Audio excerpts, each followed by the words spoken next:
Hello everyone and welcome to content with cars. നമ്മളിപ്പോൾ ഓടിച്ചുകൊണ്ടിരിക്കുന്നത് പുതിയ സ്കോഡ കോഡിയാക്കാണ്. പുതിയതെന്ന് ഞാൻ പറയുമ്പോൾ ആകെ ഒരു മാറ്റമേ വന്നിട്ടുള്ളൂ. ഇതിൽ അഡാസ് ഫീച്ചേഴ്സും കൂടി ഇൻക്ലൂഡ് ചെയ്തിട്ടുണ്ട്. ഇപ്പോൾ പല ലോവർ സെഗ്മെൻറ്റിലെ വണ്ടികൾക്കും ആ ഫീച്ചേഴ്സൊക്കെ ഉള്ളപ്പോൾ സ്കോഡ കാണ്ട് അഫോർഡ് ടു മിസ് ഔട്ട്. അപ്പോൾ അതുകൊണ്ട് അവരങ്ങനെ അതും കൂടി ഇൻക്ലൂഡ് ചെയ്താണ്. That's only change for 2026. അതല്ലാണ്ട് വേറെ എക്സ്റ്റീരിയറിലും ഇൻറ്റീരിയറിലും വേറെ മാറ്റങ്ങളൊന്നുമില്ല. അപ്പോൾ അതുകൊണ്ട് തന്നെ ശരിക്കും ഒരു റിവ്യൂ ചെയ്യേണ്ട ആവശ്യമൊന്നുമില്ല. But then again I thought നമ്മൾ ഈ ചാനലിൽ ഒരു കോഡിയാക്ക് ഫീച്ചർ ചെയ്തിട്ടില്ല and this would be a nice opportunity to once again reacquaint with the car. അപ്പോൾ അങ്ങനെ എടുത്തതാണ്. ഇന്നലെ എനിക്ക് കിട്ടുമ്പോൾ ജസ്റ്റ് പീഡിയൊക്കെ ചെയ്ത് സ്റ്റിക്കറൊക്കെ പറിച്ച് ഇറക്കിയിട്ടുണ്ടായിരുന്നുള്ളൂ. ബ്രാൻഡ് ന്യൂ വണ്ടിയായിരുന്നു. Now we have done a fair bit of driving. അപ്പോൾ അതുകൊണ്ട് എന്തൊക്കെയാണ് ഇതിൻ്റെ പ്രത്യേകതകൾ എന്നുള്ളതൊക്കെ നമുക്ക് നോക്കാം. കോഡിയാക്ക് ആസ് യു നോ സ്കോഡയുടെ ഗ്ലോബൽ പോർട്ട്ഫോളിയോയിലത്തെ അവരുടെ ഫ്ലാഗ്ഷിപ്പ് SUV ആണ് പെട്രോൾ സീരീസിലെ. ആസ് യൂഷ്വൽ കെയിൽ തുടങ്ങി ക്യൂയിൽ പേര് അവസാനിക്കുന്ന ആ ഒരു നെയിമിങ് തുടങ്ങിയത് ശരിക്കും പറഞ്ഞാൽ ഇവിടെ നിന്നാണ്. പിന്നീട് നമുക്ക് കൈലാക്ക്, കുഷാക്ക്, കാരോക്കൊക്കെ വന്നത് ശരിക്കും പറഞ്ഞാൽ ഇതിൽ നിന്നാണ്. ഇവരുടെ ഇലക്ട്രിക് സീരീസുകൾക്കൊക്കെ ഈയിൽ തുടങ്ങി ക്യൂവിൽ അവസാനിക്കുന്ന എൽറോക്ക്, എനിയാക്ക് അങ്ങനത്തെയൊക്കെ പേരുകളാണ് യൂസ് ചെയ്യുന്നത്. സോ ആ ഒരു സ്ട്രാറ്റജി അവർ ആ രണ്ട് വണ്ടിയിലുമായിട്ട് കീപ്പ് ചെയ്തിട്ടുണ്ട്.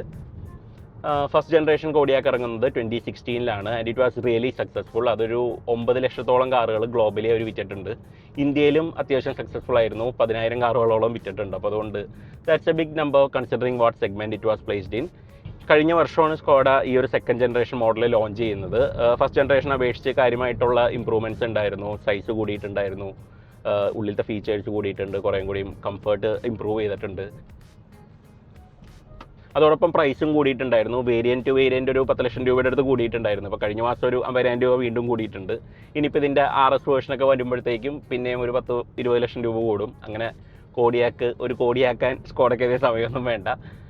പ്രൈസിംഗ് ആണ് ഇതിൻ്റെ പ്രശ്നം. കാരണം ഇന്ത്യയിൽ ഇങ്ങനത്തെ ഈ ഗ്ലോബൽ വണ്ടികൾക്കൊക്കെ ഭയങ്കര പ്രൈസ് ആയിരിക്കും. കാരണം ഈ വണ്ടികളൊന്നും അത്രയധികം ലോക്കലൈസേഷൻ ചെയ്യാനും പറ്റില്ല, അതിനനുസരിച്ചുള്ള വോളിയംസ് ഇല്ല.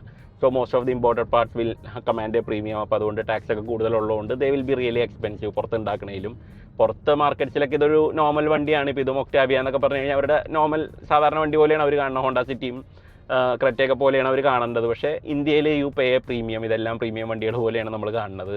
എനിവേ നമുക്ക് ഇതിൻ്റെ ഡിസൈനെ പറ്റി പറയാം. ഫ്രണ്ടിൽ നമുക്ക് വളരെ റെക്കഗ്നൈസബിൾ ആയിട്ടുള്ള ആ ഒരു സ്കോഡ ഡിസൈൻ, ആ ഒരു ഫാമിലി ഫേസ് നമുക്ക് കാണാൻ പറ്റും. ഇൻഫാക്ട് ഈ ഒരു പുതിയ ഡിസൈൻ ആദ്യം ഡെബ്യൂ ചെയ്തത് ഈ ഒരു വണ്ടിയിലാണ്. നമുക്ക് ആ ഒരു ഹെക്സഗണൽ ഷേപ്പിലേക്ക് ആയിട്ടുള്ള ഗ്രില്ല്, പണ്ടത്തെ സ്ക്വയർ ഡിസൈനൊക്കെ മാറി കുറച്ചും കൂടി റൗണ്ടഡ് ഓഫ് ആയിട്ടുള്ള പോലത്തെ ഒരു ഷേപ്പൊക്കെ വന്നത് ഇതിലാണ്. ഫ്രണ്ടിലെ ഹെഡ്ലൈറ്റ്സ് ഒക്കെ കുറച്ചും കൂടി ഒന്ന് സ്പ്രെഡ് ഔട്ടാണ്. അതുപോലെ തന്നെ നമ്മളിപ്പോൾ കുഷാക്കിൽ കണ്ട ആ ഒരു ഗ്രില്ലിൻ്റെ ഇടയിൽ കൂടെ LED പോയിട്ടുള്ള ആ ഒരു ഡിസൈനും ആദ്യം ഈ ഒരു വണ്ടിയിലാണ് വന്നത്. വളരെ ദൂരെ നിന്ന് തന്നെ നമുക്ക് സ്കോഡയാണെന്ന് ഇൻസ്റ്റൻ്റ്ലി റെക്കഗ്നൈസബിൾ ആയിട്ടുള്ള പോലത്തെ ഒരു സ്റ്റൈലിംഗ് ആണ്.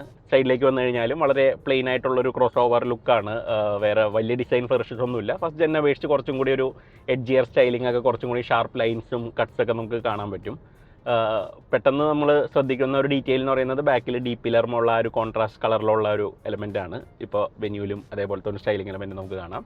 ബാക്കിലേക്ക് വന്നിട്ടുണ്ടെങ്കിൽ നമുക്കൊരു കണക്റ്റഡ് സ്ട്രിപ്പൊക്കെ 2 ടെയിൽ ലാമ്പും തമ്മിൽ കാണാൻ പറ്റും. പക്ഷേ അതിൻ്റെ മിഡിൽ പാർട്ട് ഇലൂമിനേറ്റഡ് അല്ല. സോ രാത്രി കത്തുന്ന സമയത്ത് 2 C ഷേപ്ഡ് ആയിട്ടുള്ള ടെയിൽ ലാംപ്സ് ആണ്. വീൽസാണ് ഈ വണ്ടിയുടെ കുറച്ചൊരു സ്റ്റൈലിങ്ങിൽ ഒരു ലെഡ് ഓൺ ആയിട്ട് നമുക്ക് തോന്നുക. കാരണം വീൽ ട്രാക്ക് തന്നെ ഭയങ്കര ഉള്ളിലേക്കാണ്. വീൽസും വലിയ ഭംഗിയൊന്നുമില്ല. 18 ഇഞ്ചാണ്. പക്ഷേ എന്നാലും ആ ഒരു സൈസും നമുക്ക് തോന്നില്ല ഓവറോൾ വണ്ടിയുടെ വലിപ്പം വെച്ച് നോക്കുമ്പോൾ. കൂടാണ്ട് ഈ ഒരു LNK വേർഷനിൽ യൂസ് ചെയ്യുന്ന മസീനോ എന്ന് പറയുന്ന ആ ഒരു ഡിസൈൻ ശരിക്ക് വീൽ ക്യാപ്പ് പോലെ കണ്ടാൽ തോന്നുള്ളൂ. അത് ശരിക്കും ഒരു എറോബിറ്റ്സ് ആണ് കൊടുത്തേക്കുന്നത്, എറോഡൈനാമിക്സിന് വേണ്ടിയിട്ട് കൊടുത്താണ്. പക്ഷേ ഇറ്റ് ലുക്സ് ഡിസൈഡഡ്ലി ചീപ്പ്. ഇതിൻ്റെ സ്പോർട്ട് ലൈൻ വേർഷനിൽ വരുന്ന സോയിറ എന്ന് പറയുന്ന വീല് കുറച്ചുകൂടി ബെറ്റർ ലുക്കിംഗ് ആണെന്ന് എനിക്ക് തോന്നുന്നു.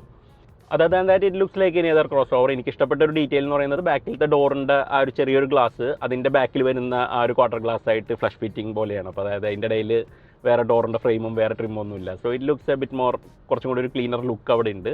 അതേപോലെ തന്നെ സ്കോഡയുടെ ആ ഒരു ഡോർ എഡ്ജ് പ്രൊട്ടക്റ്റേഴ്സ്, നമ്മൾ ഡോർ തുറക്കുമ്പോൾ ഓട്ടോമാറ്റിക്കലി വന്ന് എനേബിൾ ആവുന്ന ആ ഒരു റബ്ബറിൻ്റെ എഡ്ജുള്ള ആ ഒരു പ്രൊട്ടക്റ്റേഴ്സും ഭയങ്കര യൂസ്ഫുള്ളാണ്. 4 ഡോറിലും കൊടുത്തിട്ടുണ്ട്. സോ നമ്മൾ അടുത്തുള്ള വണ്ടിമേൽക്കൊന്നും നമ്മുടെ ഡോർ തട്ടിയിട്ട് സ്ക്രാച്ച് വീഴുന്നുള്ള പേടി വേണ്ട.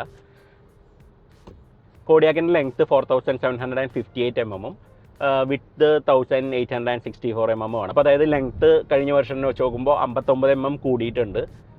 പക്ഷേ അത് കൂടുതലും റിയർ ഓവർ ഹാങ്ങിലാണ് കൂടിയേക്കുന്നത്. വീൽ ബേസ് മാറിയിട്ടേ ഇല്ല. 2791 mm തന്നെയാണ് വീൽ ബേസ്. അതുപോലെ തന്നെ കുറേ കൂടിയും എയറോഡൈനാമിക്കലി എഫിഷ്യൻ്റ് ആയിട്ടുണ്ട്. 0.28 ആണ് ഇപ്പോൾ ഇതിൻ്റെ ഡ്രാഗ് കോഎഫിഷ്യൻ്റ് വരുന്നത്. അപ്പോൾ അതായത് it's much more slippery through the air. ഏറ്റവും വലിയ ചേഞ്ചസ് ഇൻറ്റീരിയറിലാണ് വന്നേക്കുന്നത്. Interior quality has gone up a couple of notches. കഴിഞ്ഞ വർഷം വെച്ച് നോക്കുമ്പോൾ കഴിഞ്ഞതും ഓൾറെഡി നല്ല ഇൻറ്റീരിയേഴ്സ് ആയിരുന്നു. പക്ഷേ this feels totally premium, especially ഈ ഒരു LNKയുടെ ബ്ലാക്ക് ആൻഡ് ബ്രൗൺ തീമിലുള്ള ഈ ഒരു ഇൻറ്റീരിയേഴ്സ്. ഡാഷ്ബോർഡിൽ നോക്കുകയാണെങ്കിൽ തന്നെ നമ്മൾ മൾട്ടിപ്പിൾ ടെക്സ്റ്റേഴ്സും മൾട്ടിപ്പിൾ കളേഴ്സും നമുക്ക് കാണാൻ പറ്റും. ടോപ്പ് പാർട്ട് ഒരു ബ്ലാക്ക് ഒരു ടെക്സ്റ്റേർഡ് പോലത്തെ ഒരു ഫിനിഷാണ്. അത് ഡോറിലേക്കൊക്കെ എക്സ്റ്റെൻഡ് ചെയ്തിട്ടുണ്ട്. എല്ലാം സോഫ്റ്റ് ടച്ച് പോലത്തെ മെറ്റീരിയൽസ് ആണ്. അതിൻ്റെ തൊട്ട് താഴെ നമുക്ക് ഈ ഒരു സ്റ്റിച്ച്ഡ് ആയിട്ടുള്ള ആ ഒരു ക്രോസ് സ്റ്റിച്ചിങ് ഉള്ള ലെതർ ട്രിമ്മൊക്കെ നമുക്ക് കാണാൻ പറ്റും. അതിൽ ആ ഒരു സൈഡിൽ ഉള്ളത് ശരിക്കും ഒരു സെക്കൻഡ് ഗ്ലൗ ബോക്സ് ആണ്. നമുക്കത് ഓപ്പൺ ചെയ്ത് കഴിഞ്ഞാൽ വണ്ടിയുടെ ചെറിയ മാനുവലൊക്കെ വെക്കാൻ വേണ്ടിയിട്ടുള്ള ഒരു സ്പേസ് അതിൻ്റെ അകത്തുണ്ട്. അതിൻ്റെ താഴെ ഒരു ബേൺ ഡാഷ് വുഡ് പോലത്തെ ഒരു ട്രിം കൊടുത്തിട്ടുണ്ട്. അതിനൊരു ചെറിയൊരു ബ്രഷ്ഡ് അലൂമിനിയം ഫിനിഷിലൊരു ഔട്ട്ലൈനും പോയിട്ടുണ്ട്, which extends all the way ഡോറിലേക്കൊക്കെ പോയിട്ടുണ്ട്. അതുപോലെ തന്നെ ഈ ഒരു ബ്രഷ്ഡ് അലൂമിനിയം ഫിനിഷും വളരെ മിനിമൽ പിയാനോ ബ്ലാക്ക് ട്രിംസും എല്ലാം കൂടി ഒരു ടോട്ടലി ഒരു പ്രീമിയം ഫീലാണ്. Everything feels good to the touch. ഇതിൻ്റെ ഒരു ലോവർ കൺസോളിൻ്റെ ഭാഗത്താണെങ്കിലും നമുക്ക് ഈ ഒരു AC നോബ്സ് ഒക്കെ കൊടുത്തേക്കണതൊക്കെ വളരെ നല്ലതാണ്. ഇതൊക്കെ 3 ഫംഗ്ഷൻസ് വീതം ഓരോ നോബും ചെയ്യുന്നുണ്ട്. നമുക്കത് പ്രസ് ചെയ്ത് കഴിഞ്ഞിട്ടുണ്ടെങ്കിൽ ഇപ്പോൾ ഫാൻ സ്പീഡാണ്, അത് വേണമെങ്കിൽ നമുക്ക് വോളിയം കൺട്രോൾ ആക്കാം. അതുപോലെ തന്നെ നമുക്കത് ഡ്രൈവ് മോഡ് സെലക്ടറായിട്ടും മാറ്റാൻ പറ്റും. ഡിഫറെൻറ്റ് ഡ്രൈവ് മോഡ്സും ഓഫ് റോഡ് മോഡ്സ് ഒക്കെ അതിൻ്റെ അകത്ത് തന്നെയാണ്. അതേപോലെ തന്നെ 2 സൈഡിലുള്ള നോബ്സിലും ഇതേപോലെ തന്നെ ഡിസ്പ്ലേയിൽ നമുക്ക് ടെമ്പറേച്ചർ കൺട്രോൾ ഉണ്ട്. പ്രസ് ചെയ്ത് കഴിഞ്ഞിട്ടുണ്ടെങ്കിൽ നമുക്ക് സീറ്റ് ഹീറ്റിങ്ങിനും സീറ്റ് വെന്റിലേഷനും വേണ്ടിയിട്ട് തന്നെ കൺട്രോൾസ് ആയിട്ട് മാറും. അതിൻ്റെ ചുറ്റും വന്നേക്കണ ഈ ഒരു ബ്രൗൺ കളർ ട്രിമ്മും വളരെ നല്ലതാണ്. താഴെ നമുക്ക് 2 സ്റ്റോറേജ് കൊടുത്തിട്ടുണ്ട്. 2 സ്ലൈഡിങ് കവർ ഉണ്ട്. ഒരെണ്ണം നീക്കി കഴിഞ്ഞാൽ അതിൽ 2 വയർലെസ് ചാർജർ കാണാം. ബാക്കിലേക്ക് വന്നു കഴിഞ്ഞിട്ടുണ്ടെങ്കിൽ കപ്പ് ഹോൾഡറും സ്റ്റോറേജും ഒക്കെയാണ്. കപ്പ് ഹോൾഡർ തന്നെ നമുക്ക് എക്സ്റ്റെൻഡ് ചെയ്ത് വേണമെങ്കിൽ 4 എണ്ണം ആക്കാൻ പറ്റും. ഇതിൻ്റെ ഉള്ളിലും നമുക്ക് ഒരുവിധം സ്റ്റോറേജ് ഉണ്ട്. ഡോർ പോക്കറ്റ്സ് ഒക്കെ വളരെ വലുതാണ്. എല്ലാത്തിനും ഫെൽറ്റ് ലൈനിങ് കൊടുത്തിട്ടുണ്ട്. ഇൻട്രസ്റ്റിംഗ്ലി ഗ്ലൗ ബോക്സിൻ്റെ അകത്ത് ആ ഒരു ഫെൽറ്റ് ലൈനിങ് മെറ്റീരിയൽ അവർ എടുത്ത് കളഞ്ഞിട്ടുണ്ട്. Now it's a basic plastic. പക്ഷേ എന്നാലും overall quality is really good. നമുക്കിപ്പോൾ ഈ ഒരു ഡോർ ഹാൻഡിൽസ് ആണെങ്കിലും വളരെ സ്ട്രോങ് ആയിട്ട് പിടിക്കുമ്പോഴൊക്കെ നല്ല ബലമൊക്കെ തോന്നുന്നുണ്ട്. അതുപോലത്തെ ആ സ്റ്റിച്ച്ഡ് പാറ്റേൺ ഡാഷ്ബോർഡിൻ്റെ സെയിം സാധനമൊക്കെ നമുക്ക് ഇവിടെയും കണ്ടിന്യൂ ചെയ്തിട്ടുണ്ട്. ആകെ ഒരു ക്വാളിറ്റി ഓറിനെ പറ്റി എൻ്റെ ക്യാബിനിൽ നമുക്ക് കാണാൻ പറ്റുന്ന ഈ ഒരു ഡിസ്പ്ലേയുടെ ഷൗഡാണ്. അതിൻ്റെ ആ ഒരു സറൗണ്ട് നമ്മൾ കൈകൊണ്ട് ഇങ്ങനെ ഇളക്കി കഴിഞ്ഞിട്ടുണ്ടെങ്കിൽ ഹോൾ സംഭവം ഷെയ്ക്ക് ചെയ്യാൻ നമുക്ക് കാണാൻ പറ്റും. ബട്ട് അത് that it feels really good. വളരെ വെൽ പുട്ട് ടുഗെദർ ആയിട്ടുള്ള ഒരു ക്യാബിനാണ്. സ്റ്റിയറിംഗ് എല്ലാം നല്ല ഹൈ ക്വാളിറ്റിയാണ്. And you will love to spend time in this car. നമ്മൾ കാശ് കൊടുത്തു കഴിഞ്ഞിട്ടുണ്ടെങ്കിൽ അതിനുള്ളൊരു വെർത്ത് തോന്നുന്നത് ഈ ഒരു ഇൻറ്റീരിയേഴ്സ് കാണുമ്പോഴാണ്. It's also well equipped. നമുക്കിവിടെ ഒരു 10.5 ഇഞ്ച് സ്ക്രീൻ ഉണ്ട്. അതുകൂടാണ്ട് ഒരു 12.9 ഇഞ്ച് സ്ക്രീൻ ഇവിടെ സെൻട്രൽ കൺസോളിലും കൊടുത്തിട്ടുണ്ട്. All the functions R within that. നമുക്ക് കുറേയധികം കാര്യങ്ങൾ നമുക്ക് അതിൽ നിന്ന് നോക്കാൻ പറ്റും. ഡ്രൈവർ ഡിസ്പ്ലേ ഒക്കെ വളരെ നന്നായിട്ട് നല്ല ക്രിസ്പാണ്. ലെജിബിൾ ആയിട്ടുള്ള ഫോൺസ് ഒക്കെയാണ് യൂസ് ചെയ്തേക്കുന്നത്. അതിന് മൾട്ടിപ്പിൾ ലേ ഔട്ട്സ് ഒക്കെ ഉണ്ട്. അതിൽ തന്നെ നമ്മൾ ടോഗിൾ ചെയ്തിട്ടുണ്ടെങ്കിൽ നമുക്ക് കൂളൻ ടെമ്പറേച്ചർ, ഓയിൽ ടെമ്പറേച്ചർ ഒക്കെ കാണിക്കുന്ന ഒരു ഡിസ്പ്ലേ ഉണ്ട്. അതുപോലെ തന്നെ നമ്മൾ ഡ്രൈവ് ചെയ്തുകൊണ്ടിരിക്കുമ്പോൾ ഇത് റോഡ് സ്കാൻ ചെയ്തിട്ട് റോഡിലുള്ള വൈറ്റ് മാർക്കിങ്സ് എങ്ങനെയാണെന്നുള്ളതും കാണിച്ചിട്ട് അവിടെ ഡിസ്പ്ലേ ചെയ്യുന്നുണ്ട്. അപ്പോൾ നമ്മൾ ഏത് ലൈനാണ് കീപ്പ് ചെയ്യണമെന്നുള്ള വണ്ടിക്ക് അറിയാം.